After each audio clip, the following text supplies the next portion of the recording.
Good evening, everybody. Hope everybody's doing great. My name is Andy Billman here, there, Holly Wetzel. We are ready to take you to a new podcast night. This is our pilot, so be gentle. This is a new podcast called Set the Edge that focuses on sports from the entertainment and television lens. And tonight we're going to talk about Browns fans' attendance, TV ratings, possibly a little bit of a fight too. Are fans excited about the Tribe making the playoffs? They're playing right now up 2-1 over those hated White Sox. The dominance of Schitt's Creek at the Emmy Awards. It's one of my new favorite shows. We're going to talk about that. And where does it land in the all-time of TV history? First up, though, the Browns did win, as we all know. We talked about that on Cleveland Beyond. Only 6,000 made it. And again, as I mentioned, one viral video fan fight. But Holly, the fans are still paying the premium for tickets. I don't get it. I don't get it. What is it? $170 on average they paid, right? Well, okay, so there's a couple things, right? One is it says again, and people from our region of the country realize this, the Browns are very big. But it also speaks again where, 170, as you mentioned too, you saw seats for 270, what did they say, 250? Day of, I went on to StubHub just to see like what they were releasing, what was on there. Yeah, it was about 270 for a little goal. For a game in a pandemic. Not as in like it's a regular game, right? Right. So I've always stated this, and we're going to get to the ratings here in a second. The Browns are, even though we have brown and orange glasses here, but for people who don't know, who don't pay attention enough to this region of the country, the Browns are really the Yankees energy. They really have that Duke basketball, Krzyzewskiville quality, where it's like they're paying. Now, I'm sure there are fans paying that much in Dallas. Like, I'm not naive. But in Cleveland, an area where, it's not as revenue driven as Atlanta or Dallas or Manhattan, to pay that much Holly, it's impressive. Very. That's not cheap change. No, not at all. Not at all. And they were buying up. They were doing a buy-up program too, which that's just crazy to me because, you'd think they'd be putting these fans in better seats. And then, you get used to those better seats. I mean, in my previous career of things, I was in the best of the best seats. I cannot sit anywhere else. Like, I don't, like, what is nosebleed? I don't even know. I have, I get up there, I'm scared to death. It's way too high. And especially in the NFL, those stadiums are super, super steep. Why not put them in a better seat? And then they're like, well, you know what? Maybe this is what I want for next year. I mean, and who's paying for a better seat in this? I mean, that's not a pro. It's not. And I'll go further. I do sit in the nosebleeds, and they are high. Beer helps. So all that to be said, it definitely helps. But all that to be said, too, what's interesting about this year, which I want to get into now, part of the thing about all these walk-up games, Holly, and you know this, and we all do as Browns fans, is the tailgating and the buzz in the city. It's cool to walk from the arcade to First Energy. Then you walk through the parking lot, you walk through the grass and all that. And what is amazing to me is Browns hype is still Browns hype. Yeah. You can feel it. You felt it on Thursday, you felt it on Friday, and it carried. But it's not the same, and you tell me if you feel differently. I don't feel it's like the same energy. And obviously COVID's playing a big part of it. Right. I think a big part of it too is like, I'm amazed that there is still this much ticket hype for an event where, they showed pictures on Cleveland.com. I mean, those were lonely tailgates. If I'd even call that a tailgate, I call that like a gate. Like you were just there. Red cup. And, and by the way, God bless you if you did that. I think that's awesome. Yeah. I mean, I don't know if I'd sit alone with a red cup before a game. No. A little lonely. Little lonely. Agreed. Yeah. Yeah. Look, more power to them if that's, Browns fans are wild. I mean, they really, really are. And in the best way. I'd like to think usually for the best way, but, yeah, I mean, it's a big thing here still. I've been downtown quite a bit. It's hard right now. The city is definitely quiet. It's not what it used to be. I mean, Clevelander, you go down certain bars, East 4th, it's all boarded up. Right. So I thought maybe they might get a little bit more action with some of those boards opening up downtown to watch the game. And I haven't seen that, And maybe that's to come, but because even people would just like to be downtown to have the energy. I mean, I wouldn't even be going to the game necessarily, but I'm a big tailgater and like go home. Right. But tailgate and go watch at least the first half or something. Sure. At a bar and get food, whatever. So, yeah, interesting. I mean, die hard. Right, and it's like, whether you go to Flannery's, or Barley, or you go to wherever it is, whatever your spot is in the downtown area. And by the way, there's many of them, so we won't do that tonight. That'll be a different podcast. But my point is, what Holly's saying, a lot of people that I did in my generation too would be, okay, you go to a bar, you sit there, you go to B-dubs or whatever you want to do, and you sit there and you get beers all night. But even to that point, Holly, I didn't hear as much people going to people's houses to congregate. I don't know if you felt that. I mean, I live in Connecticut, so I'm obviously not around that, but you didn't get that buzz. I didn't see that Facebook sharing of like, hey, I'm with Bob and Jill and Jack and Jane. Mm-hmm. I didn't get that. But it's still impressive because ratings for the Thursday night game compared to last year were up. Right. And it proves again to my point, the Browns are more than what we give it credit for. They are a powerful unit. There's a reason why their stories are always at the top of ESPN.com and other places. Right. There's a reason why, because Holly, they generate buzz. Oh yeah. And even during a pandemic, they still are. But because only the craziest shit happens to us. Only the craziest shit. So we're always top of mind. It's usually not a positive, but we do make headlines in the worst ways. If you are right now rating top popular Browns, who would it be in your top 5? Good question. Right now I think Nick Chubb is just killing it this season. He did at the end of last season too, but just he's what does Baker call him? The silent assassin. I think it's so perfect. He definitely is. I mean, he proves everything on the field. That's where his talk is, which I wish more players would follow that lead. I mean, they're all talking till they go out there and do something. I mean, he loved Baker when he was, woke up feeling dangerous and all of these things. It's like, yeah, that's great, but then go on the field and actually fucking do it. Like that's what you're getting at is I have a 10-year-old who's a huge fan. And by far last year, it wasn't even a question.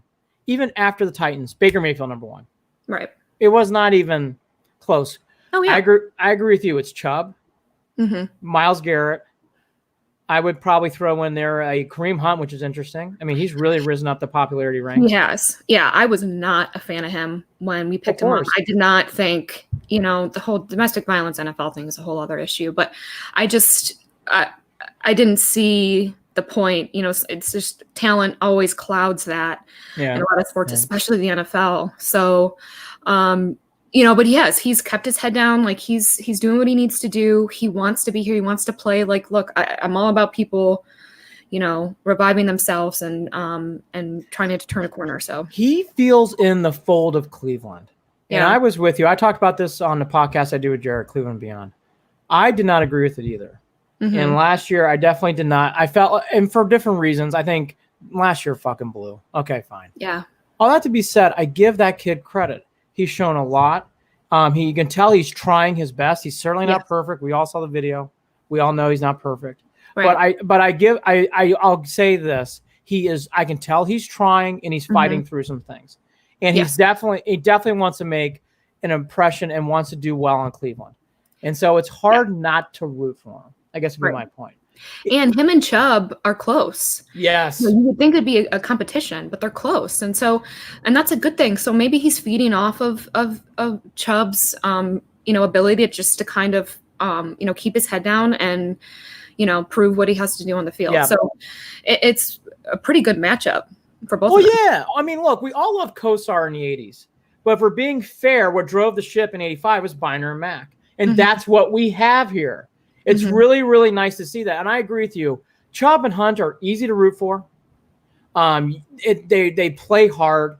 Yeah. I love Chubb. I've loved him from day one. I loved him that day when they picked him up on that HBO show and he had his bags in the airport. And he goes, I don't give a fuck.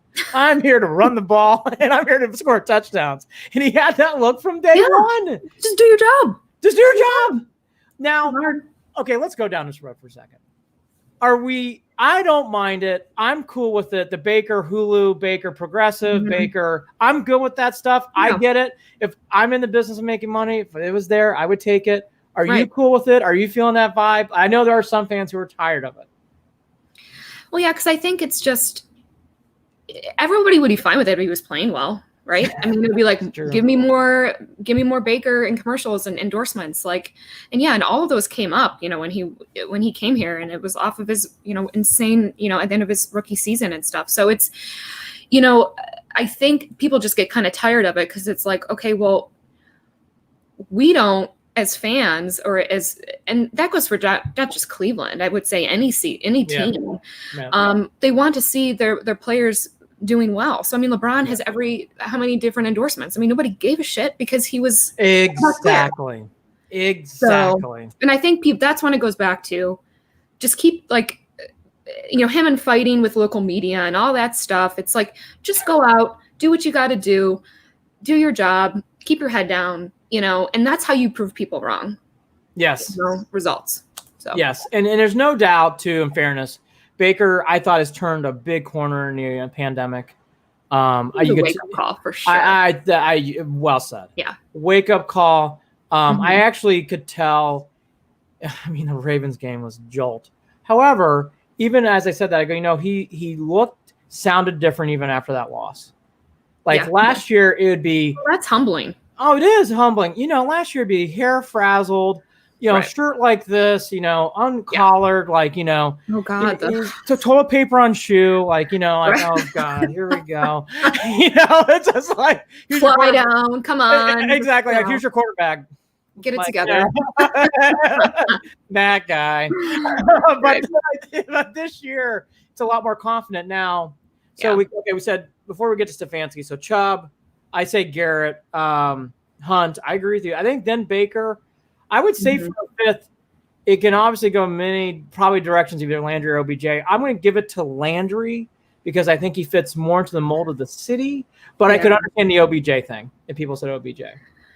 Yeah, you know, it's like we just keep wanting something to happen, you know, and finally we had like a great catch in game, not pregame, thank God. So it's like, I mean, yeah, he's on the end, and it's just hard because he could be. I mean, the hype with him. I mean, I have that OBJAF shirt. Like, I was like, could not wait. So it's just a disappointment, and it's just a weird disconnect with him and Baker. I don't know. It's just you need that to gel, and it's just not gelling. So it's uncomfortable to watch in losses. Yes. It is like sitting at a bar and you see two people fighting. You're like, I don't want to look, but I have to look. And you keep looking over there and like, is he going to leave? There they go. And it's like, you could see it during game. It's like, he dropped the ball. Oh, he dropped there. Bye, OBJ. You can see him walking off the field. Take care. Like, and that, all that to be said though, the other end of his, and I actually think OBJ gets a bad rap unfairly at times too. I do love his energy, but to your point, that Ravens first game flipped with what we saw in the Bengals game as the OBJ experience. Right. When you see it, it's easy to cheer. You want to high five. I want to dare. I don't have any hair, but if I did, I'd want to dye blonde. You know, back in '98, I've been all over it. But you know, but with OBJ, God, I have to get high school. Yeah, let's not. I don't know. Do we? There's a great. I have to dig it up somewhere. I got a great high. We all have those bad high school senior moments. So, okay, let's go to it for a second. So, my senior high school photo, I have two younger brothers, and my younger brother, right before senior picture day, headbutted me, and I chipped my tooth right in half, right here, chipped it right in half. And so I had to go to emergency dental surgery the next morning. And I came in, and this girl, Megan Mayer, I'll never forget this. And she looked at me and she goes, "Oh, but Billman, it's senior picture day." I'm like, I know. I know. Thanks for the reminder. I'm like, she's such a sweet girl, Megan. If you ever watch this, I hope you're doing well. It looks like you're great in Chicago. Everything's going great. But I will never forget that moment of like, and it was just, anyways, one of those magical moments. Is the Stefanski female love, Holly, still strong in Cleveland? Are we still feeling it? Or do you have your Stefanski shirt on underneath your Hamid shirt, or is it somewhere around? Yeah, I don't do that. The shirt thing, it's not. I got my shirt on for sure. Cleveland is the city, but I don't. I'm not going to be wearing his face on my shirt. We'll leave it there. But next episode. That's episode 2. Episode 2. But he is just a very, very fine looking man. Mm-hmm. I mean, he really is. His wife is a lucky woman for sure. If you ever are unhappy, you are listening to this, you let me know for sure. We'll keep it under wraps. If that even, I'm good with that. Holly, is it more dreamy that he goes to Penn and he's so soft spoken? He speaks confidently. That jawline. I mean, the salt and pepper, The Draper jawline. Yes, very much so. One thing I don't like that I think is pretty cheesy is that the Browns, that they're wearing their initials on their masks. Yeah. Why that bothers me, I don't know. It does. I shouldn't say it, like, hey, ass. It's like, we know who you are. Why they're even wearing masks on the sideline is another story for another day. Oh, you're Kevin Stefanski? I didn't fucking know. Man, sorry. I thought you were the water kid. Man, egg on my face. And he is like, you see him, you're like, oh yeah, like that's him. Like that's so. No, I would say it's still pretty big. I mean, for the females, I don't know. Is he in Grady's ladies territory? What's that? Grady's ladies territory. Is he there yet? Oh God. Remember that? Remember that? Too. Remember that? We can discuss my love affair of Ryan Garco, man, back in those days. That's a good fan. For people who forget, Ryan Garco got a cup of coffee in 2007 with the Indians. And played big in 2007. My first time in the Indians clubhouse, I was interning, was following around a beat reporter, and I walked in and they're like, look, you're going to see whatever you're going to see. Sure. It was keep your eyes down. Like, try not to have you react. And, I was on a Ryan Garco hunt, but I was like, I'm always professional, but I did want to see him. And I did get to see him. But of all things I saw in that locker room, oh God, I saw, why am I blanking on his name? Boy, I just did this whole buildup for this guy. He's third base coach. Old. Oh God. I don't know. As Wetzel looks it up, there was Grady's ladies. I definitely remember back in the 90s, females being very excited about Manny Ramirez. There was a famous, infamous story about him with a entertainment act in the middle of the street on a car. People can Google that and go to town on that one. There's also the famous guy. Who is that pitcher's name who forgot his paycheck in the locker? All right, I figured it out. Okay, ready, go for it. So Joel Skinner. I don't know why I couldn't think of that. Oh, Joel, God. Just bare ass, butt naked. That's what I got to see. My first trip into, I don't know why I blanked on that. Thank God I probably blanked on that. But that's who I saw. And then I never got to see Garco, after that. And then my big claim to fame was about, I don't know, a year ago, he started to follow me on Twitter. Holly. I described to you how excited I was. And then I think he unfollowed me like 3 weeks later. God damn it. So I was going to say, we got to DM him, get him on the show. I even sent him a DM. I was like, thank you so much for following me. I was like, That's great. Ryan, thank you. My day's been fucking miserable, and this has made it. It did it for me. 100%. No.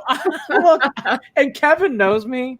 When Kevin Mack followed me on Twitter, I was like, I made it! Woohoo! And I know Kevin personally. So it is. It's funny. We're all in this business as an industry, but those things still go. Yeah, those little things. Anyway. Oh my God. They still go. So Stefanski, there's still popularity. Yes. So yeah, it's growing, he's, I think, I don't know. There's some terms on, there's like t-shirts made. I'm never going to wear one of those, but, I will forever look at him. And if he plays well, if he coaches well, and is calling those plays, and I like watching him call plays. So overall, I would say this, on the field too, those are the lineups. I would say for the city of Cleveland, it goes. I'd actually say today, and this will change week to week. We'll do this every week on here on Set the Edge. I'd say today it's J-Ram 1. Oh, J-Ram by far is 1. I would say actually 2 is something we'll get into. That we'll get back to the NFL ratings.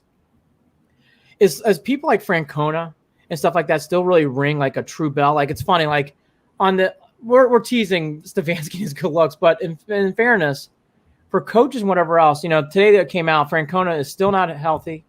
He's feeling better. He's going to try. He is quarantining now, which means he's gearing up to play the playoffs. The Indians did clinch last night. For people to see it, please, get out of your rock. Watch that highlight last night. Hamilton, even when it was the first time watching a highlight for me, even though obviously there's no fans, you could feel the fans. Right. You felt it in Hammy's call, Underwood's call. Like you felt the excitement and the energy of that stuff. But this year, I think Francona and his scooter and that personality plays a lot into the Indians. And I know today you were mentioning you heard some radio stations talk about, is there excitement about the Indians making the playoffs? Okay, real quickly on that. It is a big fucking deal the Indians make the playoffs. Well, it was about whether or not they were debating on, is it okay if they celebrate when they clinch? No, you need to. Of course they do. Fans. I didn't catch the entire segment. I heard, just a couple phone calls, but they were all, no, they're not allowed to celebrate. Like that's barely winning anything. That's like me getting like a C and like graduating. Oh. It's like, no, it's not actually. It's, I think, you and I have talked about this, but like you said, it is the fact that, they're not going to always make the playoffs. Like this Folks, in the 80s, the Indians were fucking bad. There was real bad. Does anybody want to go back down memory lane before Francona got to town and how bad the Manny Acta years were? Folks, this may never, you got to breathe this in and take it in. Am I saying have a parade? No. Am I saying, let's get noisemakers and light fireworks off? No. But that was a big moment last night. Right. And the players should celebrate. They should be proud of themselves. Like, look, I know it went from 5 teams to 8 teams now, whatever. And that was part of the argument. Like, oh, well, there's more teams that are allowed. And who cares? Who cares? They still made it. It's still something to be proud of. You can't, if you don't celebrate any accomplishment until you reach your top accomplishment, it's never going to be, you're never going to feel actually accomplished. I just reminds me of stuff where people in high school, you had those AP courses, which I wouldn't know anything about them, but I heard about them. I remember helping getting answers on them, but it's like, that's for a different podcast. But, I just remember like things like that and hearing it, people like, I only got a B. And it's like, but you got a B, like you got it. Like you got through it. And it's like, D's get degrees. Yes. Right. Let's celebrate. I graduated college. Like that's a big deal. Made it. And again, I fight this a lot in sports from other fan bases where it's like, I can't wait to get rid of Eli Manning. I can't wait to get rid of stuff. I can't wait to do, I just don't ever get so upset about things like the playoffs. As Holly Wetzel, poor Holly. I think she just froze, but we'll see if we can find Holly here in a second. I think she froze, but it's okay. But, going to what Holly was saying, the biggest thing about when it comes to this, all this, people have got to understand when the Indians make the playoffs, it's a big deal. It's a huge deal. Get excited. It may not come back. And you just never know how long a playoff run can last. I'm going to text Holly real quick. I can't text and talk same time. It's very, very sad. It's very, very, very sad. Let's do your feed. Come back when ready. Come back when ready. Let's see. And then, but going to what she's saying though, again, like I think the Indians making the playoffs a big deal. And by the way, they are, I don't know what they're doing right now, but I think it was 2-2. Just enjoy this. It's a great moment. You don't get many of these sometimes. I think people need to remember too, like it's always, always cool. And you just cannot underestimate how much these moments can mean because you never know when you get them back. And again, the Manny Acta years, the years of the Indians in the 80s, you just never know when those things are going to come back and how they're going to, you just never know. You never know at all. Something else really quickly too, as we wait for Holly to come back here and join us. The biggest thing that I always see, and when it comes to the Browns and everything else, like we talked about it, the Browns always. Thanks, Dan Monos, the man, tied 2-2. Dan the man. When it comes to these things with ratings and everything else, the Browns always rate well. And so when I read the other day about, hey, is a surprise, the Browns and Bengals actually broke ratings from the year before in week 1. No, it's not.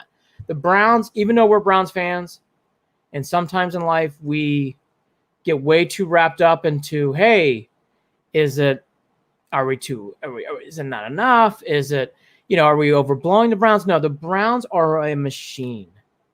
It gets you get excited, and the fans do, and the fans come out, and they watch a lot.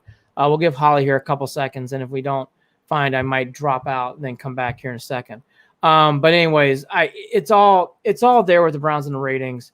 It's not just us. It's not just we just always think that, hey, and there's Holly. She's back. She's ready to go. There's Holly. Great first show. Great. Perfect. Internet freezes. Oh my God. Dan Monos was all over it. But yes, we're all here. We're all excited. 2-2. Thank you, Dan Monos. Poor Holly. But this has been a great show already. Perfect show. The Groupons are going to be rolling in soon. We'll get into entertainment books in the next podcast. We need a Wi-Fi sponsor. Badly. In fact, Dollar Tree, Aldi's, IKEA, stories coming. Don't worry, folks. The Dollar General. That's DDX. Going back to ratings real quick, too. The ratings are down overall in the NFL, even though the Browns ratings are up on Thursday night, except for Fox, which is interesting. The bigger thing I want to go into here real quickly, too, is yes, sir, Dan Monos, you're the man. When it comes to things like, is the cord cutting, we talked about this, and this is a bigger question. Is cord cutting affecting the NFL maybe more than what we think here? Because I actually think it is, on top of pandemic and bars and people not congregating at bars. I think it plays a big role. Yeah, it does. I mean, NFL versus other,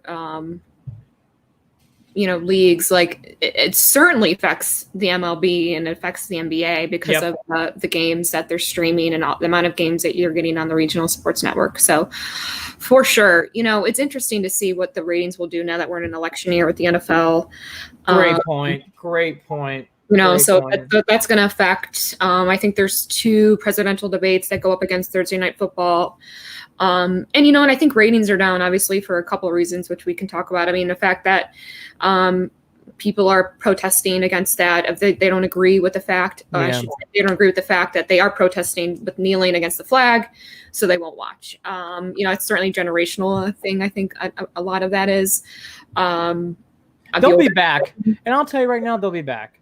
I know the NFL ratings are down. They will be back. Especially with I know we're just talking Cleveland, but with the Browns keep winning, a lot of things are going to change. A buzz is going to be bigger. There are going to be probably tailgates shut down. I agree. Good call. Going to be jumping off onto a table. Let's avoid those type of things that happened last year. But dumping gallons of piss on your head too. We're good, right? We're good. What is that? Is that like, no? Is that like, let's step up our masculine? I mean, come on. Let's clap. Let's win a game. Maybe get crazy and do a Boilermaker shot or two, and then let's get in the game. Let's get in the game. As I used to say to people, let's try not to get arrested today. Let's just try to make it out of the game. Right. But I do think, and you're right, the kneeling and the protesting, I'm not naive, all that plays a part. I do feel like though cable cord cutting plays a big part in what we're seeing in, I think, longer term effects in MLB and NBA. I think the NFL will regret. The NFL is like a rubber ball; it'll bounce back. It's amazing. Every time you throw that ball against the wall, you always catch it. It always comes back. In NBA and MLB, I think it's a different story. I think there's really ground lost, and they're going to have to gain back. Well, yeah, and it's I don't know. I have to look more into this, but so I worked a long time on the television carriage negotiation side of the business, and worked with regional sports networks and worked with national networks, and obviously that is 85% of a network's revenue. especially with the regionals. I mean, compared to local ad revenue, it's like it's legit 85. Yeah. So, and that's why I know we can talk about Big Ten just being able to, the fact that factor Fox is. Yeah, talk about that. How big of a deal is that for Fox? That's actually a good topic. Talk about that. Huge. I mean, the markets they have and the price that they're probably getting for Big Ten, I want to guesstimate probably anywhere from like $1.50 to $3 probably per subscriber in the core states. Right. Is huge. And I know they've always, the struggle has always been getting it down a second tier in the outlier markets. So we'll see what happens, but it's huge. It's huge for Fox to get the Big Ten back. And, that's also going to depend on, I can't wait to see what the Big Ten ratings are going to be, because with that, now we're talking Trump's involved in this whole thing. And, I love politics don't belong in sports. And then he's like getting the Big Ten back in it. So like double-sided, but, and it'll be interesting in the southern states and in the states. Ohio is a swing state. So, to see what the ratings are there, because, and maybe some NFL viewers that are, boycotting watching might say, well, I'm going to watch college football. They're not doing that in college football. I think maybe, I don't know. To your point, Clemson, LSU, right, Bama. There's going to be a lot in Bama and Florida, all this, and we'll get into this more next week because I want to see what happens. Ole Miss, Florida, Mississippi State, and especially in October, Nebraska, Ohio State, huge games, and this better than anybody. Those are big money making games, especially to the kickoff the year when fans are frothy for anything. Just when that's all they have, if they don't, in those states where they don't have anything else besides college sports. Oxford, Mississippi, this is life. And by the way, that's another, okay, let's go there for a second too. I know it's not regional, but Oxford, Holly made a great point about tailgating here locally.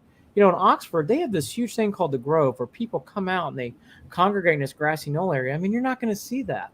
It's going to be interesting. I think the NFL has survived, meaning if I miss fans, of course, but I haven't felt it. Meaning, like, the games have been so good and the action's been so good. I'm like, it's definitely a missing element, but it's not bringing down the game. Right. But being truthful, I think college football is different. It doesn't have the same zip so far. Like, yes, we all know Clemson was going to blow out Florida State 2 weeks ago. Blah, blah, blah. Yeah. But it didn't have that same zip, that same vibe. Like, I love College Game Day. It's one of my favorite shows just to watch all that. When you have plastic cutout cardboards, it's tough. And I love that show. I love Lee Fitting. I love those guys. I don't know, Holly. Like, I think that's a bigger part of the game. So that's where the ratings, I think, go up. Yeah. And I think it becomes huge. Now, obviously, too, down south, I mean, we just tipped on it. And, Lincoln, Nebraska, Columbus, Ohio, West Lafayette, Indiana. I mean, it's going to be big time stuff. Some of those are crazy fans, Ohio State fans. Huge. We left on this. Let's go back to it. I do think it's important for fans to celebrate it with the Indians making the playoffs. And, another thought on this too. I hope, Jared and I have not really touched upon this, so we should touch upon it now. The buzz for the Indians has been pretty, and to be fair, the Clevenger Police Act fiasco, which we won't relive, that definitely played a part this year, along with Frank Kona not being around. Right. I think Frank Kona not being around actually played a large role. I really do. Yeah. I think his scooter, that whole mentality, I know people think that's goofy. I think that's really cool. I love Frank Kona. He's so respected. He's so respected. Like, the players love him. They have so much love and respect for him. And I think, in my opinion, respect is everything, and that you have for people. And there's just, with him, they have that for him. They look up to him. Yep. He's a great leader. He's, and having that presence gone has got to be really hard. And no knock on Sandy Alomar, but it's got to be really tough for them. Oh, impossible. On a year or two where you don't have Mills, he took the year off. Van Berkelo, the hitting coach, he took the year off. Right. So you're dealing with all these elements. And then, again, the Indians did not have a clean year. We went through it. Plesac and Clevenger. That was a mess. That was hard to deal with. Not easy. Irresponsible and honestly disrespectful to Tito, who's clearly not doing well. Cookie, Great point. I mean, being Great so point. being sick and having, I mean, that's just, how do you're putting so many other people's lives in danger. And it's irresponsible. Plesac's done a nice job of bouncing back. I've been really applauding him. And to be fair, I know he got traded, and it was a mess. I thought Clevenger, those comments said it all, where he goes, I feel like I have to earn respect back on this team. Yeah. And he really, you could really feel that in his answers. Mm-hmm. Plesac, I mean, I guess we'll go down this road one more time. I look, that Instagram is so bad. So I mean, it's just Captain Obvious. Like, where do you want to? Where do you want to start? I mean, he's fucking taking a video while he's driving. I mean, he can't. On top of it all. I mean, you almost got to be like the PR man or woman going, oh, what are you doing? honestly, like you can't. Where should we start? All that to be said. Say sorry. Shut your mouth. Move on. Yes. Be done. Yes. All that to be said. He's pitching his ass off.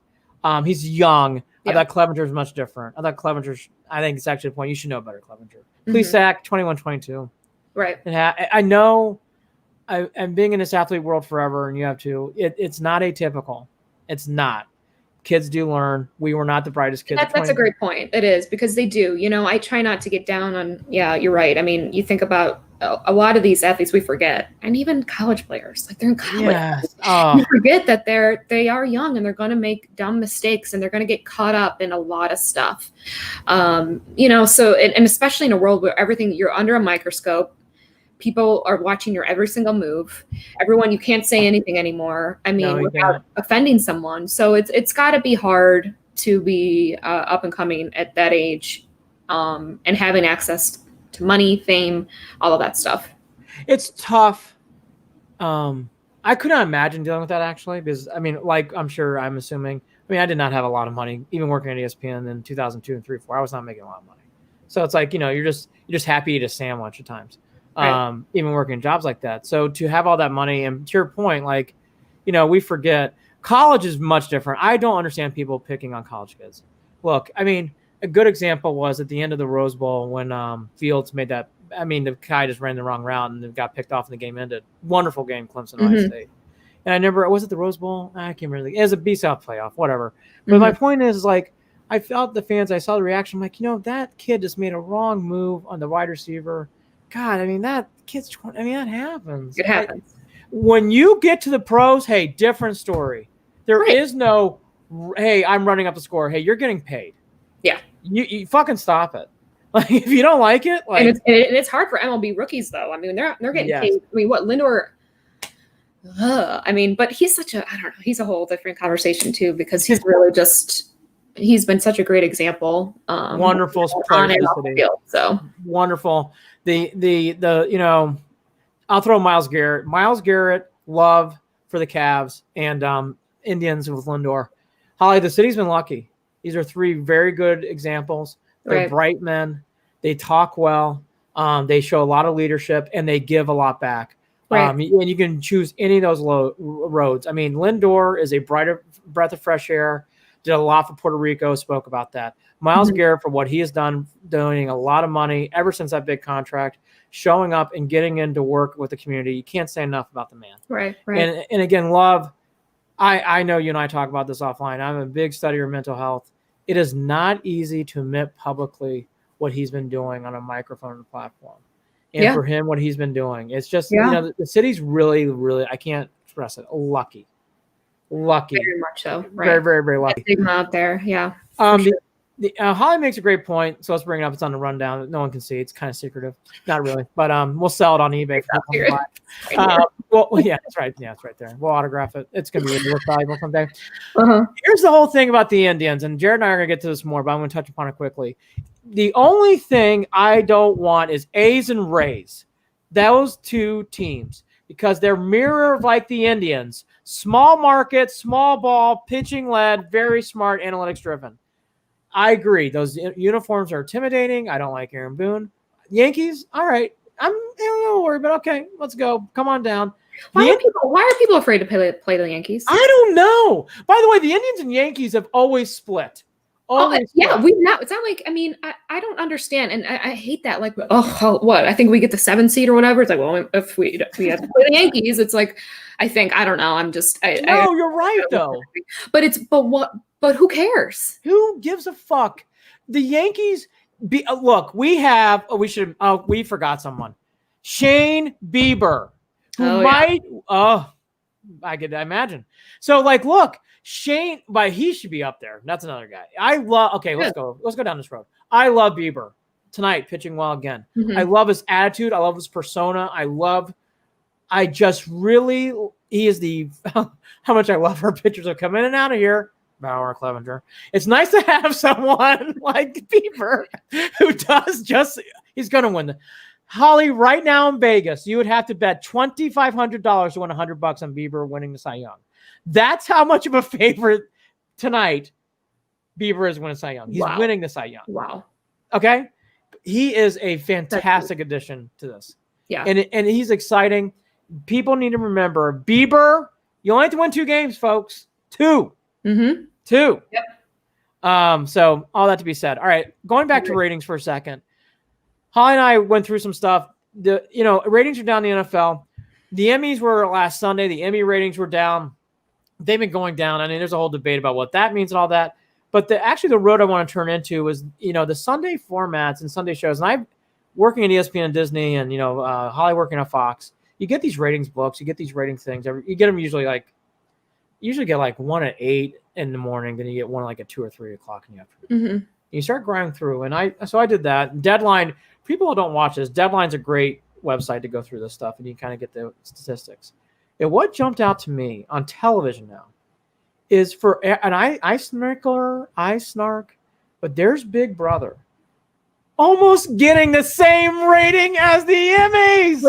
When we were chatting before all this, and he's like, Big Brother, and I was like, wait, what? That's still on? Like, I didn't even know people still watch. Like, that's a thing. I never got into it. But yeah, people love that show, and I honest to God had no idea it was even still on. No clue. I do wonder though if Julie Chen Moonves. I don't know. I was gonna say, boy, faux pas. Her and her creepy ass husband. I mean, she's still staying by him, but I think I have no idea. But I mean, is she still even hosting it? I don't even know. I don't know. Talk on that. I think it was the talk, but yeah, insane ratings. I mean, cash cow. By the way, the Chargers-Chiefs game went over. So for people who don't know ratings, you get dinged when your show is supposed to start at 8 and it starts at 8:30. You're going to lose some audience. They still rated almost the same as the Emmys. It's crazy. The Simpsons. We all love The Simpsons. Whatever else. The Simpsons is not even on the solar system. It's not even in the galaxy. No. And again, I'm ready to divulge. If he's watching, I love him. My brother, Benji Billman. Lovely man. Smart, thin, athletic, got hair. I try to act like I'm athletic. I'm really not. Not handy either. That'll be another podcast.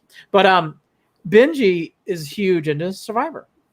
And that show's still around. And, for all these things that, again, I used to watch Survivor. I don't anymore. I watched Big Brother the first 2 seasons. And after that's like, okay, it's about sexual tension and then some winner. Okay, fine. Yeah. So, but it's amazing, Holly, with everything that changes. And by the way, the Indians just won a walk-off. Bam. High five virtually. High five virtually. Who hit the home run? Oh, my God. It's fucking great being the White Sox, by the way. It's fucking great. Luplo. Who had Luplo in their bingo card night? So, not me. By the way, good for him. He's not had the best year. So, this whole thing about Big Brother, it's amazing, Holly. Everything is changing, cord cutting. But yet Big Brother still rates. Let me ask you, you probably know why. Who's watching these shows? I don't know. I wonder if it's an older generation. I mean, it's been on for so long. Those type of shows, that and Survivor, I mean, those have been on for such a long time. And, I think about this is not comparable only in the sense of just that it's been on forever and the fans, like Grey's Anatomy.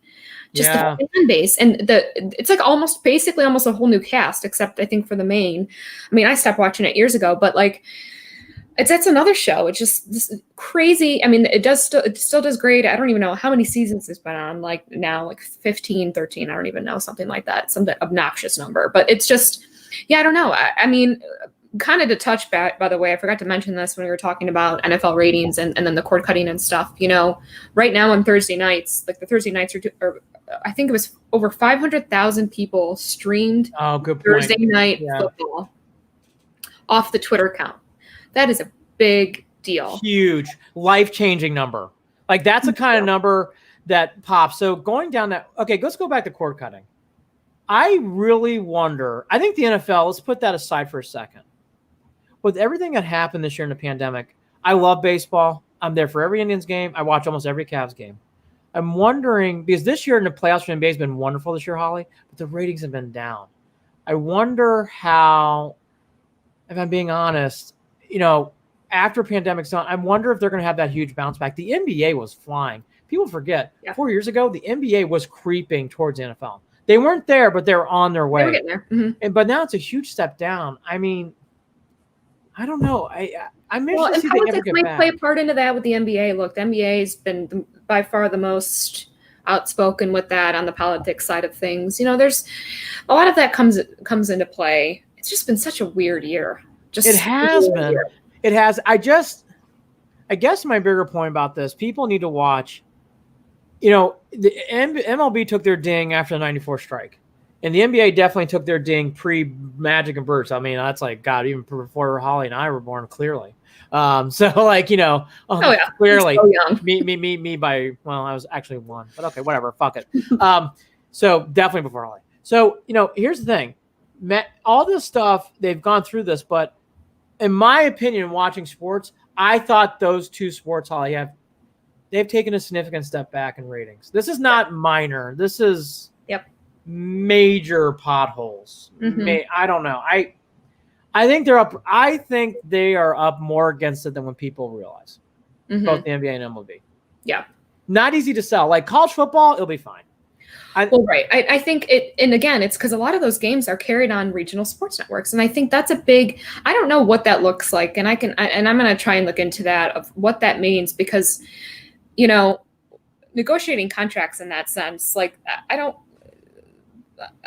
can't recall that a major pandemic COVID-19 was in a legal contract of like, you don't have to worry about paying, your bill anymore. Like that doesn't exist. So right. I don't know. It'll be interesting to see if the deal structures change, if what deals are up, and even how deals are done. A lot of teams are now have a stake in that network. So that's another factor too that should be pretty interesting, especially when networks try to stagger their contracts with the biggest players. So like they try not to have a Dish and DirecTV up at the same time, right. Stuff like that, because then their leverage goes away. And their contracts are also structured on the sense of, Big Ten contracts you would think would mostly end, the major ones, right before football season starts. MLB ones would start right before spring training starts. I mean, that's right. Pretty typical. So, now that teams have a major stake in it, Fox is out of that game. Sinclair now runs it. Sinclair also has a whole broadcasting arm. That's a whole different story. That's their leverage in a lot of markets. If there's a Sinclair station in that market, you drop them both. You can't drop both. It's the carriage is going to say, you want this local broadcast station, you got to carry this regional sports network. You have to. So that's the major leverage that Sinclair has. So it'll be interesting. I think right now, with everything that's going on, and we should talk about this more in the next podcast or down the road. Esports, how that my kids are huge in esports, and I'm not just saying playing them. They watch people play them on YouTube. It's so fucking weird to me, and they watch it all the time.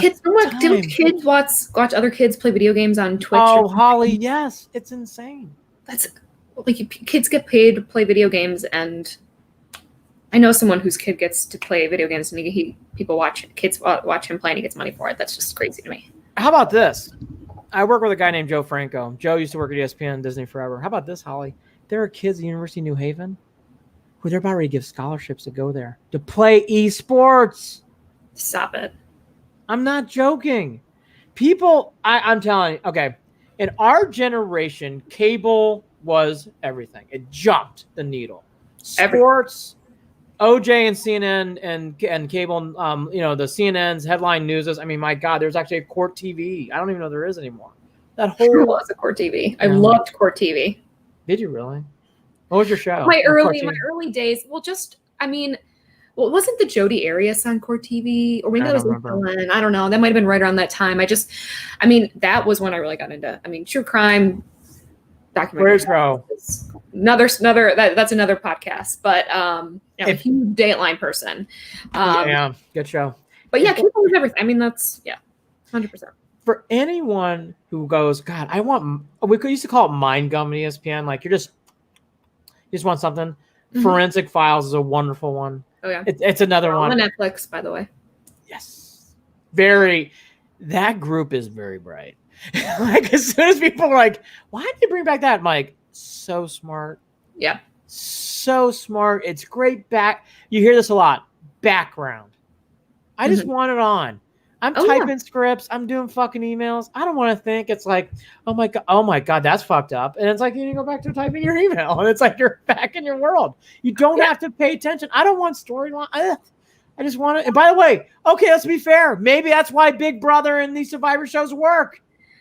Yeah, look, the lead-in is great, and that probably has a big part to do with it. And look, I know that this rating stayed. Some people, the lead-ins were always are important. They're big. Because you just leave it on, right? You walk. I know. It's amazing. You're right. By the way, for people who don't know, most times ratings happens a fucking accident. Where people just like, I didn't even know what this was. And then next thing I started watching it. And then it's like, you're off. You like the music, and next thing you know, you're off and running. Yep. Speaking about that, Schitt's Creek did one of the things, in my game, you don't usually see, unless it's like the Olympics, there's a couple other examples from Oscars, I'm sure. It's very, very rare someone goes, no, don't even get up. It's Schitt's Creek. It was Schitt's Creek across the board. Wonderful show.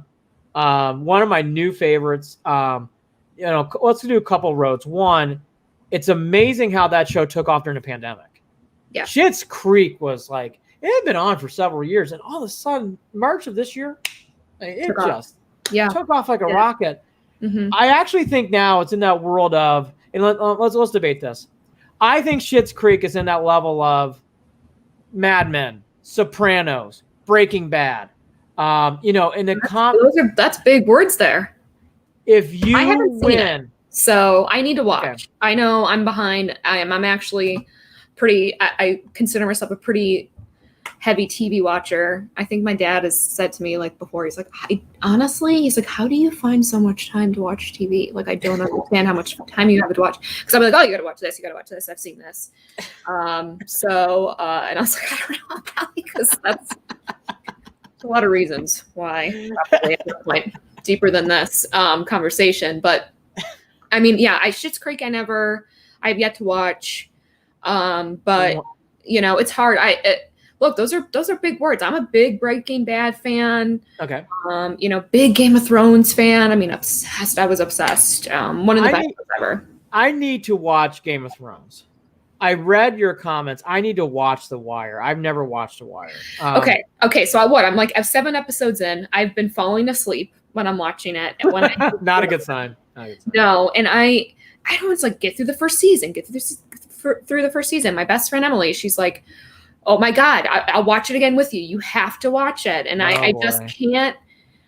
I don't know. I keep hearing to get through the first season, so I was going to start during quarantine, and I did, and I kept falling asleep. So, yeah, that's on my list. I tried to watch. Though. I tried.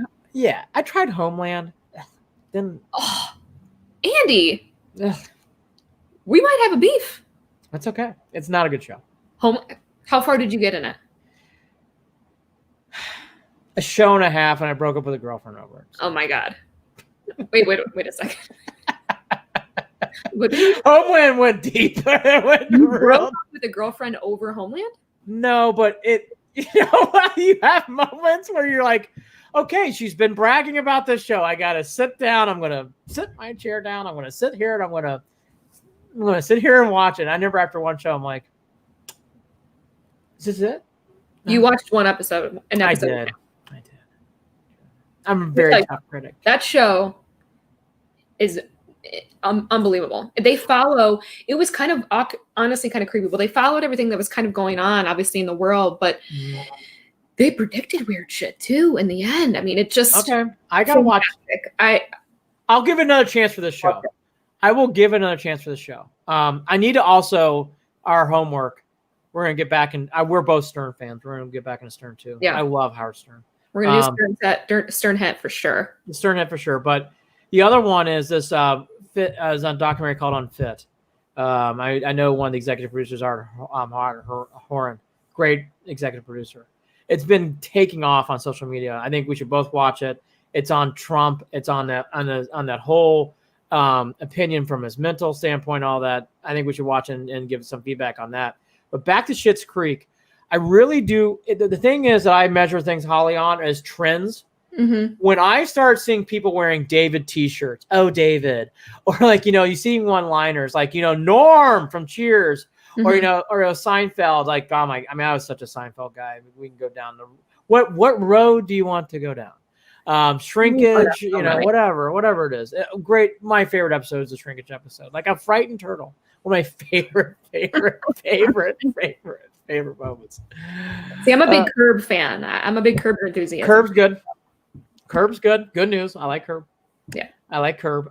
Simpsons forever. Mm-hmm. I will say I've not watched Simpsons in years, but Simpsons forever. Legendary.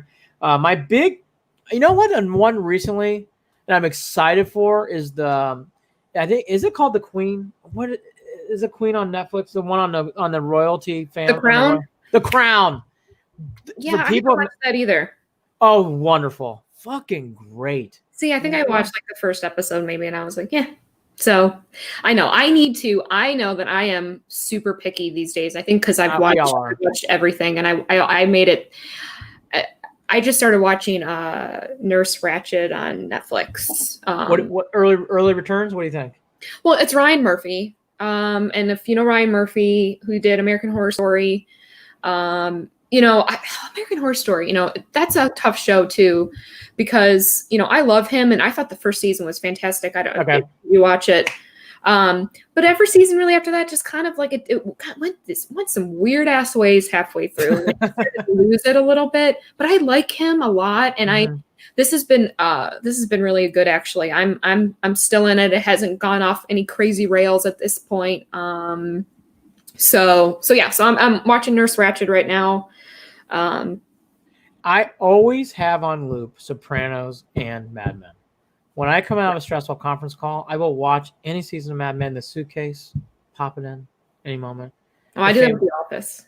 I'll put that. Okay, let's go down that road. I really like that show. I have never watched an episode. I'm more of a YouTube clip fan. Like I watched certain.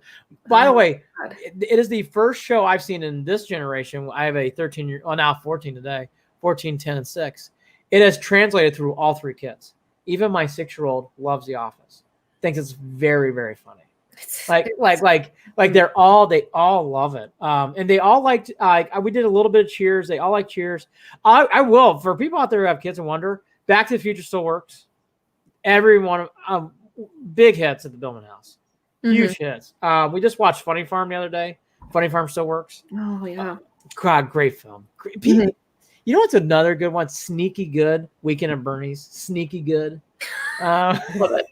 I love great movie. That's one of those things where you can I never, people used to really mock me in these rooms like, can you list off your 10 favorite films? I'm like, I hate to say it, probably 7 or 8 Weekend at Bernie's.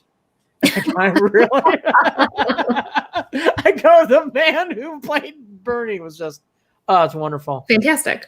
It's wonderful. Fantastic. But for people who haven't, watch Sopranos. Watch Mad Men.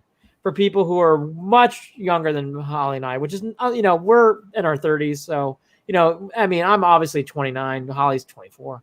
So, for people who you're in high school and you're watching this, hi, welcome, go study. But for people, why aren't you doing your homework? Right. But watch, I'm telling you, Sopranos, Cheers, Seinfeld, huge shows of mine. And I will say, even though obviously it's about the Queen, Crown is really, really, really good. And your homework assignment, Homeland. Okay, you're right. Done. So, Yours is and I'll do the Crown. Okay. I think the Crown. I think the Crown is a good. I have all the time in the world to watch TV, apparently. So I will be watching it. I mean, what else are you fucking doing? Who needs those insurance conference calls? Come on. Seriously. All right, so to wrap up, the Browns still rate well. Everybody loves Chubb. Stefanski is still cute to everyone. He's still riding high. T-shirts, but Stefanski. So that's good. Great.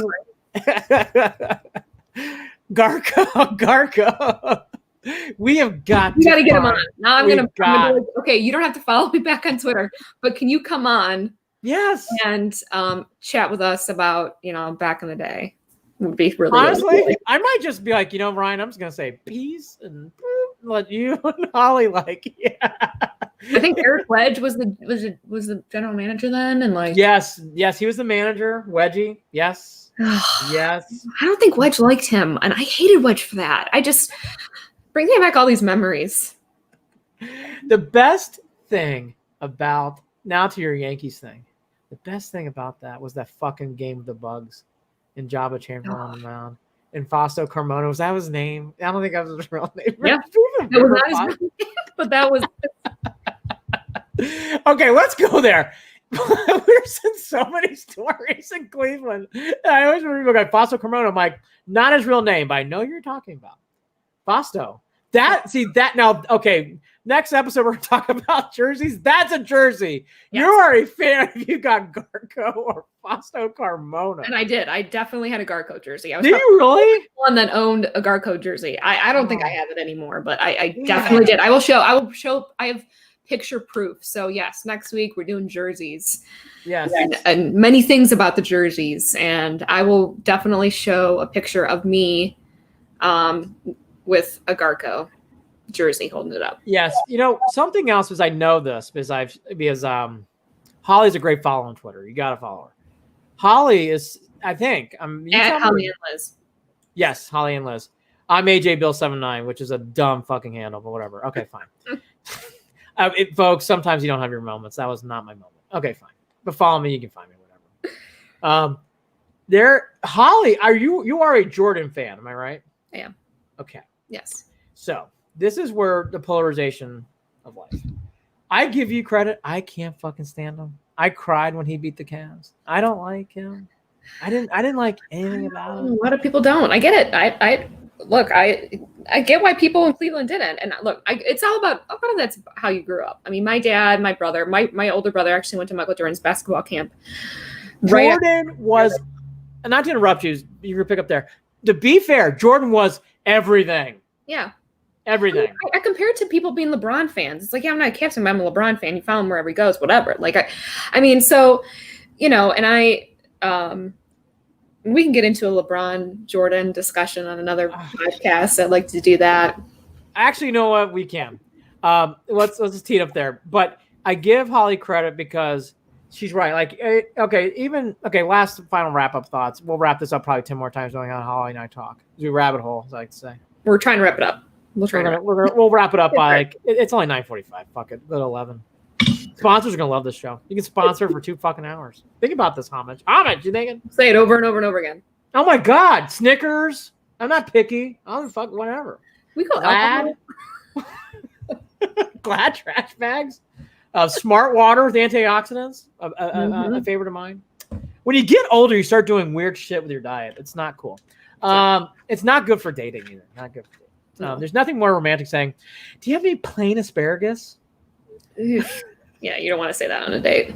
No. No. Okay, wrap up. I'm trying. Okay. We'll talk about that more. Yep. Here's the last few things, though. The Brown, I already said the Browns still rate. I hope everybody enjoyed the show as much as Holly and I had putting it together through emails and phone calls, whatever else. Please give feedback and whatever else. We always like that kind of stuff. We're going to try to be consistent every Wednesday. We're going to do it. Next week, jerseys, as we teed up. I need to watch Homeland clearly. And I'll watch Holly's The Crown. I'll do that. yes, watch The Crown. Talk about how the Browns do. See where the Indians are at. I'm interested to see too college football ratings with the South back in it, and interested to see too as we start seeing things where, things. Billman tweeting blasphemy. It's Doug Wickard, a good fraternity brother of mine from back in the day. I know Doug. Tweeting. Anyways. That's another different topic. Thanks, Doug Wickard, for checking in. Good to see you, buddy. How about the Indians? The Indians. People shouldn't be scared about the Yankees. Doesn't matter. And hopefully, I'm scared of the Yankees. Huh? Don't be scared of the Yankees. No, I'm telling you, if you watch the Indians, the Rays and A's, it's like fucking Dr. Seuss. No Rays, no A's. No Rays, no A's. Those two teams, they don't match up well. Dr. Seuss. No, I mean, yeah, again, keep it simple. Keep it simple. Keep it simple, right? Keep it simple. So we'll go into all that more. I hope people enjoyed the show. Thanks for everyone for joining us. Doug Wickard, Dan Monis. You guys are the best. We'll be back every Wednesday, right? We're good for every Wednesday? We're good. We're good for every Wednesday. Yeah. Take care. Have a great night. Indians still rolling. Still humming along. Still humming along. Okay, last question for Wetzel. Yeah. Do you have a I know you're Jordan. It's cool. Nah, I mean, I don't like Jordan, but okay. I respect. Do you have a Mark Price jersey? Do you have a Brad Doherty, some kind of T-shirt? Larry Nance? No. Oh, Holly. I don't. I mean, look, my dad was a season ticket holder when I was growing up at the Coliseum and stuff. I'm sure. I mean, my dad was a Cavs fan. I mean, he went to all the games. No, we get it. We're going to have to get you hooked up with some stuff. All right. Get me hooked up, Mark Price. Of course. I got him on my speed dial. Style him up. Like you and Ryan Gargo. Have a great night. Peace out. Whole tribe. Set the edge. See you next Wednesday, everybody. Peace. See ya.